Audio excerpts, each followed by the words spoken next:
पाकिस्तान में मारा गया है लश्कर का आतंकी फारूक अंसारी की गोली मारकर हत्या कर दी गई है। अज्ञात लोगों ने गोली मारकर मौत के घाट उतारा है।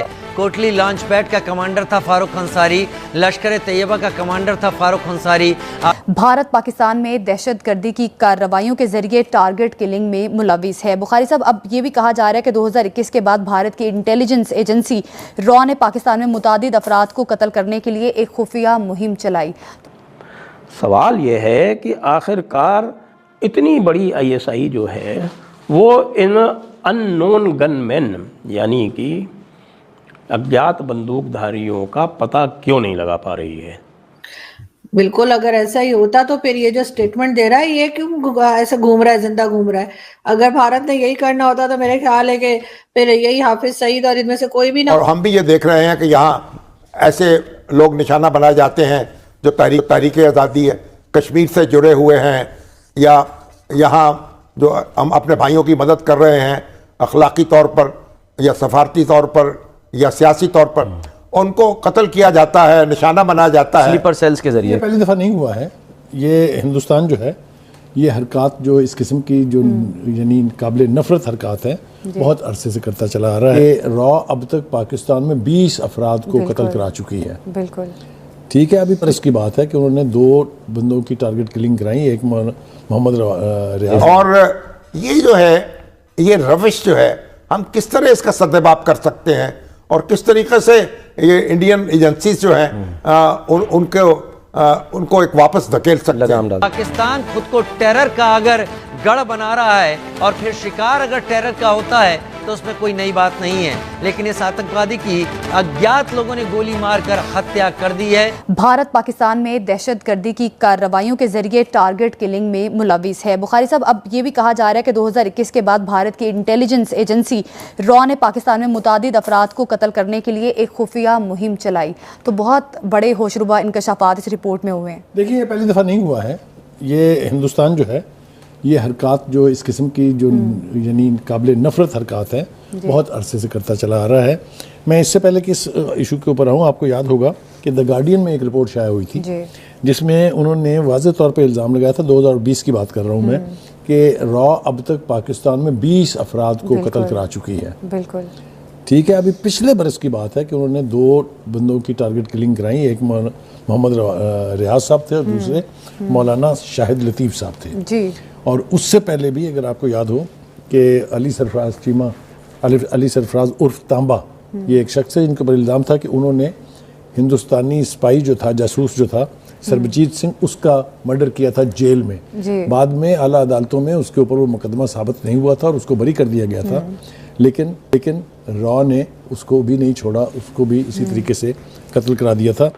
सवाल ये है कि आखिरकार इतनी बड़ी आईएसआई जो है वो इन अननोन गनमैन यानी कि अज्ञात बंदूकधारियों का पता क्यों नहीं लगा पा रही है।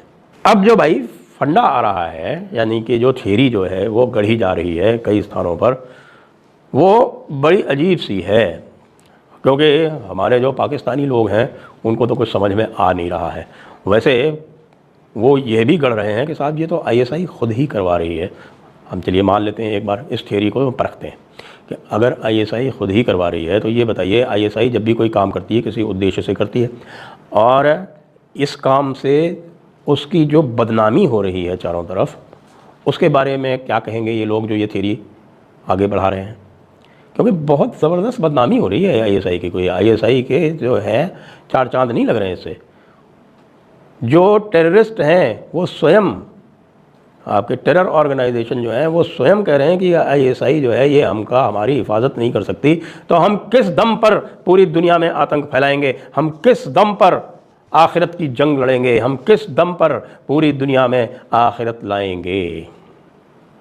हाँ जी, तो ये सारे के सारे जो यहाँ पर जो एक्टिव हैं, कुछ तो भारत के प्रति एक्टिव हैं, आपको पता है, लश्कर तैयबा, जैश मोहम्मद और हिजबुल मुजाहिदीन, ये 3 तो स्पेसिफिकली टारगेट करते हैं भारत को। इसमें से लश्कर तैयबा जो है वो अहले हदीस वाला है, यानी कि वो हनफी नहीं है, और जो बाकी दोनों हैं वो देवबंदी हैं। वैसे तो हिजबुल मुजाहिदीन तो मिक्स्ड है, वैसे वो उसका ओरिजिन जो है वो कश्मीरी है। तो कश्मीर में देवबंदी और बरेलवी जो है वो उसका मिक्स हो गया है। लेकिन ना इनकी जो आइडियोलॉजी है वो पूरी की पूरी अकोर खटक से चलती रही है। आज वाशिंगटन पोस्ट ने तो बड़ी तफसीली रिपोर्ट छाप दी और हम भी ये देख रहे हैं कि यहाँ ऐसे लोग निशाना बनाए जाते हैं जो तारीख आज़ादी है कश्मीर से जुड़े हुए हैं, या यहाँ जो हम अपने भाइयों की मदद कर रहे हैं अखलाकी तौर पर या सफारती तौर पर या सियासी तौर पर, उनको कत्ल किया जाता है, निशाना बनाया जाता है स्लीपर सेल्स के जरिए। और ये जो है ये रविश जो है हम किस तरह इसका सद्भाव कर सकते हैं और किस तरीके से ये इंडियन एजेंसीज जो हैं उनको एक वापस धकेल सकते हैं, लगाम डाल सकते हैं। बहुत शुक्रिया शामी साहब, सलमान साहब। देखिए शामी साहब, आप खुद अपने इंट्रो में कह रहे थे जिस तरह के इजराइल इस तरह के काम करता था और अब उन्होंने भारत में भी करने शुरू कर दिए हैं।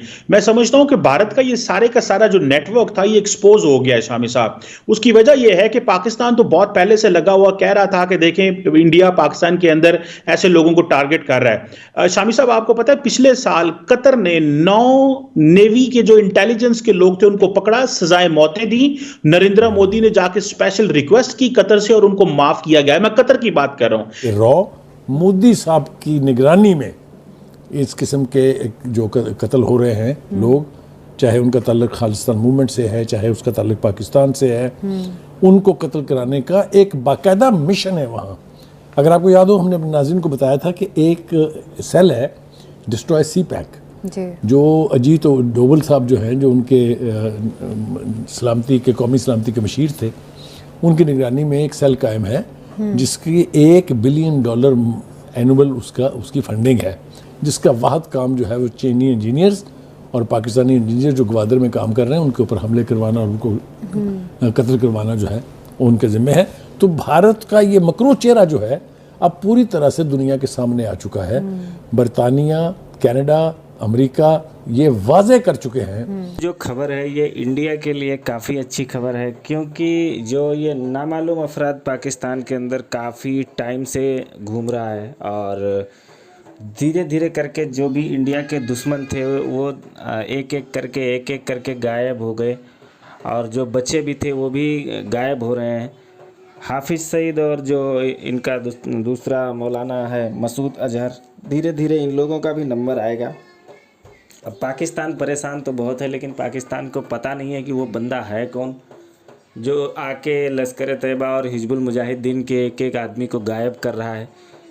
फ़िलहाल ये है कि इंडिया के लिए तो अच्छी खबर ही है और पाकिस्तान के लिए ये बुरी खबर है, क्योंकि इन्होंने जो बना के तैयार किए थे एक से एक नमूने, और जो लगातार कश्मीर में घटनाएं करवा रहे थे और उसके बाद में जिस तरह से इन्होंने टेररिज्म को बढ़ावा दिया था जम्मू एंड कश्मीर के अंदर, वो प्लान इनका पूरी तरह से चौपट हो गया है। और जो इनके चेले चपाटे पाकिस्तान में थे वो भी धीरे धीरे करके ख़त्म हो रहे हैं। तो ये पाकिस्तान के लिए बहुत ही चिंता की बात है, लेकिन भारत के लिए ये बहुत अच्छी बात है। और ये जितना ज़्यादा कचरा साफ़ होता है उतना ज़्यादा इंडिया के लिए अच्छा रहेगा, क्योंकि ये जब तक सही सलामत घूमते रहेंगे तब तक भारत में कुछ ना कुछ गड़बड़ ये करते रहेंगे, जो कि पाकिस्तान हमेशा से इन्हीं के ज़रिए करवाता है। अपनी खुद की आर्मी में उतना दम नहीं है, खुद के पॉलिटिशियन में उतना दम नहीं है, तो इन्हीं जो भाड़े के टट्टू हैं इन्हीं से सारे गलत काम ये भारत में करवाता है। लेकिन अब फ़िलहाल जैसे जैसे ये कम पड़ रहे हैं तो भारत की टेंशन भी धीरे धीरे कम हो रही है।